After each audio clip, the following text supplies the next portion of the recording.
Goddag, og velkommen til en ny episode.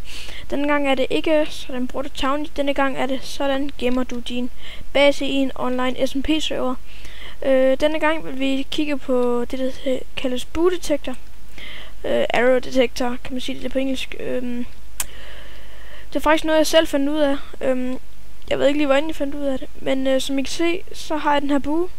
Og så har jeg lagt et lille mærke op. Det er den her wooden plank. Når man skyder på det, så åbner der sig en lille piston door derovre, og det kan I simpelthen se, hvordan det gør. Så når jeg skyder her, sådan der, så kan I se, så åbner piston dooren så her over bagved.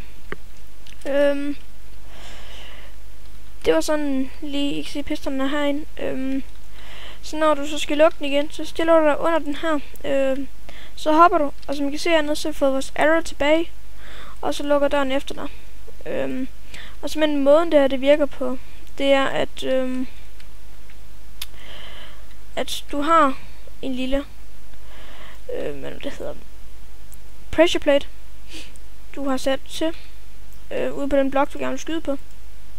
Så har du en slab, half step bagved, hvor der så er en båd ovenpå, og nedenunder den her pressure plate, der har du en redstone torch.